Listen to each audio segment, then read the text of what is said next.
Hello everyone, and as always, welcome back to my channel. Or if it's your first time, welcome to my channel. My name is Marlene and I talk about eating disorder recovery and everything related to healing the relationship with your own body, with food, and with movement. And today we're going to talk about recovery and what it brings. On the one hand, of course, what weight gain can bring with it, but also other symptoms that we don't talk about enough. I want you to know that all of these things can be a normal part of recovery and that they won't stay forever. So let's dive right into the topic as we always do. Let's start with some of the physical symptoms. For instance, your digestive system. So for a lot of people, when they are malnourished, their digestive system will slow down because your metabolism adapts and everything slows down, and so does your digestive system. So once you start to reintroduce more food, your digestive system will not automatically work perfectly fine again. Chances are that it will still need some time to speed up again, and that can lead to a feeling of constipation, in some cases even diarrhea, or just overall feeling bloated. Another part is that a lot of people stop to eat certain foods in their eating disorder. One example is dairy. The less dairy you eat, the less enzymes your body will produce. So once you start to reintroduce those foods, it will take a while for the body to produce the enzymes again. So the answer is not to cut out foods again, but to constantly eating them again so that your body learns, okay, we're eating those foods again, so we need to produce the enzymes again. Another big part is swelling and water retention. That can be a huge part of recovery, and it can be so painful and uncomfortable. I've definitely been through it, but I want to explain a little bit to why that happened. Part of it is that your body, when it was malnourished, was most likely very dehydrated. So as soon as you start to renourish, your body will also hold on to all the water that it can get, and that can show up as swelling or water retention. Another part is that your glycogen storages will finally fill up again. They were most probably very depleted, so glycogen binds water. 1 gram of glycogen normally binds 3 to 4 grams of water, and that can show up as water retention again. Another part are hormones and also your electrolytes that are shifting. This is a good thing. It means that your body is finally shifting back to normal, but again, it can lead to water retention. In my case, the water retention was actually around for a long time, and it was also really, really extreme. Like I could not wear regular shoes. I was in a lot of pain. If you are unsure, always make sure to see a doctor, please. Because even though water retention can be a very common and normal part of recovery, you just want to make sure that you're safe and that all of your organs are safe and that you're just overall being checked up on. Many people also experience fatigue or brain fog. And this is because on the one hand, you're emotionally just going against everything that you learned for so long. So you're constantly working against an old voice or even an old ideal. And your system is still learning that something new is safe. So even though you learned for so long, oh, it's safe to restrict, it's safe to listen to the eating disorder, now you're completely rewiring, and that costs a lot of energy. So that is part of why you might feel so tired all the time. The brain fog also can have to do with shifting hormones and with basically everything in your body being shifting. So that can be another part. And by the way, that can even be the body's way of keeping you from doing too much. Because if you're tired all the time, or even if you're achy, a lot of people experience like a lot of achy joints, aching, like an aching body overall that makes them feel immobile. And that can be extremely frustrating, and that can make us feel like recovery is wrong, it's not good for us, when it's actually the opposite. This might just be your body trying to keep you from over-exercising or from doing too much overall again, because the body certainly needs a lot of energy to heal. The next part is sweating. Extreme sweats, night sweats, or shifts in the body temperature.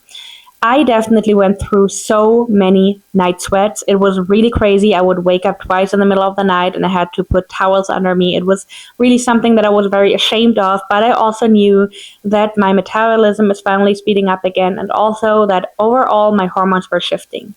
Now, the sweating overall lasted way longer. I wouldn't say for at least 2.5 years. I was constantly hot. There were even times where I was walking around in the winter, it was snowing, and I was walking around in a top and I was hot.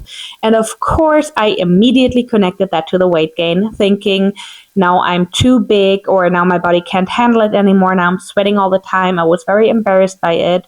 And I do just want to share honestly about it because it took me so much longer to learn. This was not a bad sign. This was just my body adjusting. And just like we know that the body has a certain set point when it comes to the weight, the body also has a set point when it comes to the temperature. And that is pretty much the same for every human being, but it has like slight differences. And when we've been in a state, well, we've been too cold for a long amount of time, and that might even just be half a degree or less, then our body might overheat for a certain amount of time. That is not a bad thing. That is our body basically learning to find balance eventually. So if you're going through that right now, please don't be embarrassed, and please be reminded this might take a while, but this is really just your body adjusting again, and that's a good thing. Some people also experience itchy skin, and that partially has to do with your nervous system waking up again, and you basically all of a sudden feeling more overall again, because for a long amount of time everything was very suppressed. It can also have to do with the fact that your blood circulation is improving, which is a sign of healing, and also when your hormones are rebalancing, your cell regeneration will be starting again, and that can also lead to a tingly feeling or maybe even to itchy skin. So you're literally feeling your body waking up again, but again, that can be very uncomfortable, and also that can last for a long amount of time. For me, that was probably about 1.5 years plus or minus. For some people it's longer, for some people it's way shorter.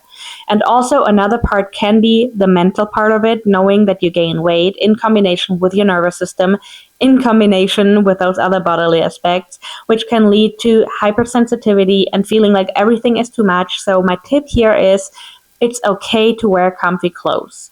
You don't have to hide your body, but it's okay to, for instance, wear fabrics that feel good on your skin, to make sure that you're wearing things that really feel comfortable and that you don't make it worse on yourself or harder on yourself when you're already very sensitive. Let's talk about the emotional side. Chances are that you will feel way more emotional.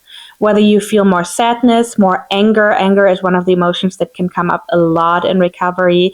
Maybe you also feel happier, or maybe it's a combination of all. Some people also begin to feel more depressed in the beginning. And while that can be so hard to work through, it might also be an important part of the healing. Now, of course, if you feel like you can't go through this alone, please make sure that you get some help. At the same time, be aware that the eating disorder normally suppresses a lot of things. And once we start to recover and we start to eat more, those things come up. At the same time, the eating disorder is still around. Recovery doesn't mean that it's already gone. So you might even feel like it's getting worse than before because you're doing the thing that the eating disorder didn't want you to do, but the eating disorder is still around. So this can also lead to maybe even feeling more depressed, more tired, or it can also just be that all the suppressed emotions from weeks and months and years of an eating disorder are finally coming up. At the same time, this is your chance to heal and to work through them. Maybe you have to cry a lot. Maybe you have to scream, to punch a pillow, to shake out your body, to do somatic work to release those emotions without engaging in over-exercising, of course, and to really give your body the chance to finally process years and years of suppressed emotions. A lot of people also experience heightened anxiety, which on the one hand has a lot to do with the shifting hormones, and on the other hand, it oftentimes has to do with, for instance, the fear of the weight change. So that combination can be extremely tricky because for a lot of people, the eating disorder was a way to handle the anxiety, whether that was conscious or subconsciously. Either way, just know that anxiety does not mean that you're doing something wrong. It means that you're doing something new. It's okay to grieve the old you. It's okay to grieve the old body while still working on recovery and acceptance. After talking about the physical part, but also the emotional part, you might think, well, weight gain is just going to make everything worse. And for some people, it can feel that way for quite some time.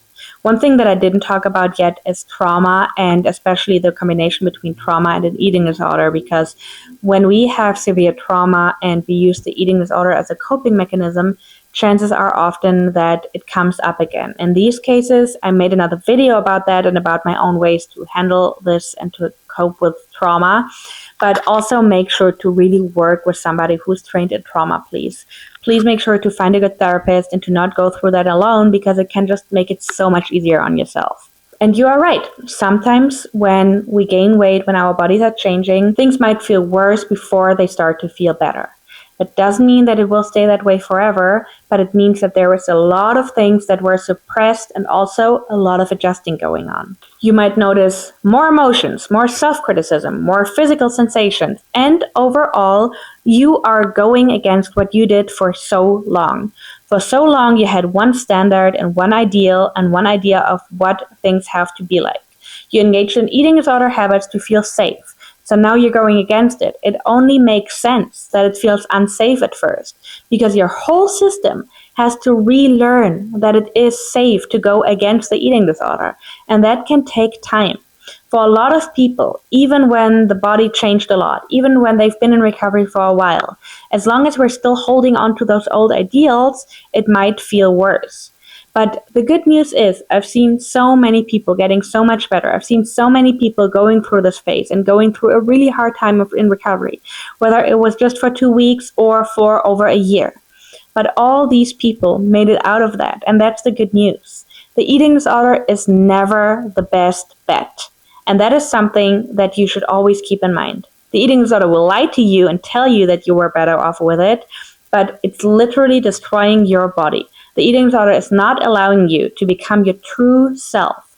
The eating disorder is not allowing you to live up to your values truly. The eating disorder is keeping you from being the true you. So please don't be fooled, and please know that this too shall pass.